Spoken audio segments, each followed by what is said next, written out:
बिस्मिल्लाहिर्रहमानिर्रहीम। अस्सलाम वालेकुम students, welcome back to smart study hub. So 9th class कैसे हैं आप लोग। आज का हमारा टॉपिक है 9th math unit number 1 real numbers. ठीक हो गया। इसकी एक्सरसाइज कर रहे थे हम, एक्सरसाइज नंबर 1.2। ठीक हो गया। एक्सरसाइज 1.2 के क्वेश्चन नंबर 2 के हमने पहले 3 पार्ट कर लिए थे लास्ट वीडियो में। आज हम करेंगे नेक्स्ट 3 पार्ट्स 4, 5 और 6 क्वेश्चन। ठीक हो गया। क्योंकि हम थोड़े थोड़े क्वेश्चन कर रहे हैं ताकि वीडियो बहुत ज़्यादा लंबी ना हो और आप बहुत ज़्यादा बोर भी ना हो। ठीक हो गया।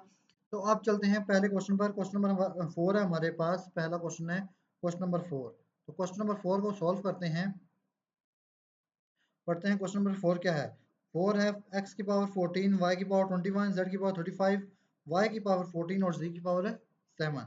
ये किस में है? डिवीजन में है, डिवाइड में लिखा हुआ है। ठीक हो गया। और इसके ऊपर क्या है? अंडर रूट है। तो पहले आप ये रूल याद कर लीजिए। जब भी जब भी डिवाइड हो, दो पावर्स के दरमियान डिवाइड हो, तो वो पावर्स आपस में क्या होती हैं?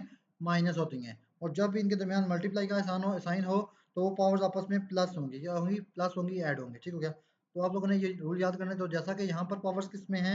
डिवीजन में। ठीक हो गया। तो डिवीजन में है तो यहाँ पर क्या होंगी? पावर्स आपस में माइनस होंगी। तो चलिए करते हैं इसको सॉल्व। तो देखिए, इसको x की 14 है, नीचे x की वैल्यू है नहीं है, सिर्फ एक ही x वैल्यू है ऊपर ये न्यूमरेटर में। तो x की 14 वैसे ही लिखेंगे।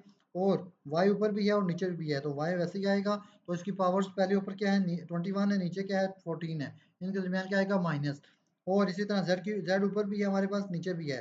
ऊपर क्या है? 35 और नीचे क्या है? 7। दोनों के दरमियान माइनस आएगा, माइनस का साइन आएगा। जब इसको सॉल्व करेंगे तो हमारे पास आ जाएगा x की पावर 14, y की पावर 7, z की पावर 28। अब हमने ये करना है कि स्क्वायर रूट को कैंसिल करने के लिए अब हम इसका स्क्वायर बनाना है।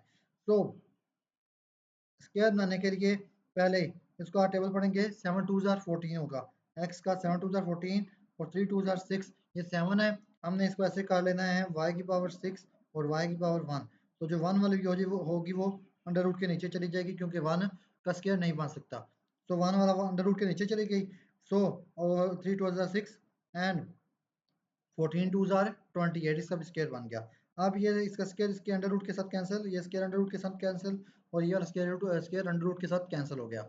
अब इसकी जो वैल्यू आई है फाइनल हमारे पास x की 7, y की 3, z की 14 और अंडर रूट 7। और यही हमारा फाइनल आंसर है। ठीक हो गया।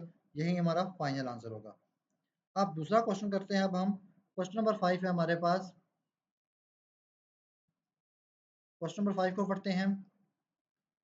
5 डॉट 25 एन की पावर एन प्लस 1, 25 डॉट 5 की power 2 n, 5 dot 5 2 n plus 3, 25 n की एन प्लस 1। ठीक हो गया। ये था हमारे पास क्वेश्चन। अब सबसे पहले हमने क्या करना है इस क्वेश्चन में ये करेंगे कि जहाँ पर 25 है ना, उसका स्क्वायर बना लेंगे 5 का स्क्वायर। तो जहाँ जहाँ पर 25 है वहाँ पर लिखेंगे 5 का स्क्वायर। तो लिखते हैं। पहले तो हम करते हैं इसको सॉल्व। न्यूमरेटर को सॉल्व करेंगे हमने। जो ऊपर वाली वैल्यूज हैं उनको सॉल्व करते हैं ताकि हमारे लिए क्वेश्चन इजी हो जाए। तो पहले न्यूमरेटर को हमने सोल्व करना है। तो न्यूमरेटर की सारी वैल्यूज यहाँ पर हमने लिखी पहले स्टेप में। 5 डॉट यहाँ पर 25 था, यहाँ पर 5 का स्क्वायर लिख दिया और एन प्लस 1। और फिर 5 का स्क्वायर यहाँ पर 25 था और हमने यहाँ पर 5 का स्क्वायर लिख दिया और 5 की पावर 2 एन हमने लिख दी। ठीक हो गया। अब हम क्या करेंगे आगे? अब हमने ये करना है कि इस 2 को इस पावर के साथ मल्टीप्लाई कर देंगे। तो 5 की पावर 2 एन प्लस 2 हो जाएगा। और ये वैसे ही रहेगा। ठीक हो गया, एज इट इज। अब क्या करेंगे? अब ये क्या हो रहे हैं? आपस में मल्टीप्लाई हो रहे हैं ना। ठीक हो गया। तो मल्टीप्लाई जब भी हो तो इनको क्या करते हैं? ऐड करते हैं पावर्स को। मल्टीप्लाई जब भी हो तो पावर्स को क्या करते हैं? ऐड करते हैं। ठीक हो गया। ये जो डॉट वाला साइन है ये है मल्टीप्लाई का साइन। ठीक हो गया।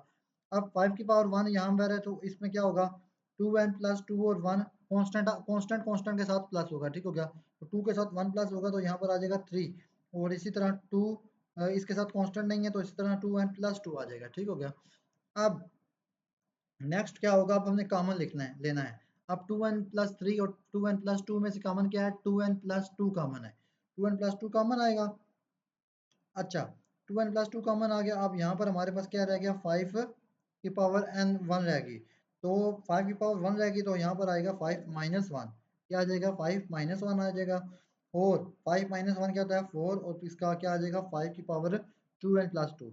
ये आ गया हमारे पास न्यूमरेटर का आंसर। अब हम करते हैं डिनोमिनेटर का। अच्छा, डिनोमिनेटर क्या होगा? डिनोमिनेटर की हमने वहीं जहाँ पर 25 है वहाँ पर 5 का स्क्वायर लिख दिया। बाकी सब वैसे ही लिखा। ठीक हो गया। वैसे ही लास्ट में जब न्यूमरेटर की तरह हमने इसकी पावर्स को भी ऐसे ही करना है प्लस। इसकी 1 है। ठीक हो गया। तो यहाँ पर 2n प्लस 4 हो जाएगा। और यहाँ पर 2n+2 हो जाएगा, ठीक हो गया, इसके साथ मल्टीप्लाई करके। सो 2n+2 यहाँ पर भी कॉमन आएगा, जब कॉमन आया तो यहाँ पर क्या रह गया, 5 का स्क्वायर रह गया, क्योंकि यहाँ पर 4 में से 2 निकालो तो 2 बचते हैं, ठीक हो गया, 4 में से 2 निकालो तो 2 बच जाते हैं। तो 5 का स्क्वायर -1, अब 5 का स्क्वायर क्या होता है, 25 - 1, 25 में से 1 निकालेंगे तो क्या बचेगा, 24। तो यहाँ पर आएगा हमारे पास 24 और 5 2n+2, ठीक हो गया। तो न्यूमिनेटर का क्या था, 4.25 2n+2, और तो इनको हम उन्हीं अपनी अपनी जगह पर लिखेंगे, न्यूमिनेटर को न्यूमिनेटर की जगह पर और डिनोमिनेटर को डिनोमिनेटर की जगह पर, ठीक हो गया। तो ये 5 2n+2 5 2n+2 के साथ कैंसिल हो गया, और क्या बच गया हमारे पास, 4/25। अब 4 1 are 4, 4 6 are 24, तो ये हमारे पास आंसर आ गया 1/6, ठीक होगा। तो ये था हमारे पास क्वेश्चन नंबर 5, बहुत इजी है ये क्वेश्चन। अब करते हैं क्वेश्चन नंबर 6। क्वेश्चन नंबर 6 है हमारे पास, 64 की पावर है 2/3 और 9 की पावर है 3/2। तो सबसे पहले हमने इनके प्राइम बेस निकालनी है, ठीक हो गया। जैसे कि 9 की प्राइम बेस है 3 का स्क्वायर, सही होगा। इसी तरह 64 की प्राइम बेस ये भी हो सकती है 4 की 3, ठीक हो गया, 4 की पावर 3 और 2 की पावर 6 भी हो सकते हैं, क्योंकि 2 को 6 बार मल्टीप्लाई करो तो तब भी 64 ही आता है, और 4 को 3 बार मल्टीप्लाई करो तब भी 64 ही आएगा। सो अब हमने इनकी पावर को पावर रूल अप्लाई करना है। यहाँ पर हमने क्या करना है, पावर रूल अप्लाई करना है। क्या पावर रूल, कि जब हमने इनको ऐसे लिखना है, a की पावर m और n और इज इक्वल होते हैं यह पावर m n, ठीक हो गया। सो वही क्वेश्चन लिखेंगे, 64 की पावर 2/3, ठीक हो गया, एक वैल्यू लिखी। सो 64 की पावर का इसका पहले क्या था, इसका प्राइम नंबर 2 की पावर 6 लिख दिया, और ये 3 2 6 हो गया, और 3 2 6 हो गया। तो 2 की पावर 2 2 4 होगी, और इसको जब हम 2 को 4 बार मल्टीप्लाई करेंगे तो हमारे पास आएगा 16। ओके, अब 9 के लिए भी इसी तरह, इसका 3 का स्क्वायर था, तो स्क्वायर के साथ कैंसिल, और 3 का हमारे पास क्या आ जाएगा, 3 की पावर 3 आ जाएगी, इसको जब 3 बार मल्टीप्लाई करेंगे तो हमारे पास आएगा 27। सो नाउ वही वैसे ही डिवाइड में लिखेंगे इसको, 16 डिवाइडेड बाई 27, क्योंकि यहाँ पर क्या था, डिवाइड का साइन था। तो 16 डिवाइडेड बाई 27 में लिखेंगे तो यही हमारे पास फाइनल आंसर आएगा, 16 डिवाइडेड बाई 27। ये थे हमारे पहले नेक्स्ट 3 क्वेश्चन, ठीक हो गया। अब अगली वीडियो में हम जो बाकी 3 क्वेश्चन रह गया ना, क्योंकि क्वेश्चन नंबर 2 में 9 क्वेश्चन है और हमने 6 क्वेश्चन कर लिए हैं, और बाकी 3 क्वेश्चन रह गए हैं। अगर आप लोगों को इन क्वेश्चंस की समझ आई हो तो वीडियो को लाइक कीजिएगा, चैनल को सब्सक्राइब कीजिए, और अगली वीडियो लाजमी देखिएगा, और लास्ट वीडियोस भी लाजमी देखिए, ताकि आप लोगों के ये मैथ के जो कॉन्सेप्ट हैं ये क्लियर होता जाए साथ साथ, ठीक हो गया। तो मिलते हैं नेक्स्ट वीडियो में, अल्लाह हाफिज़।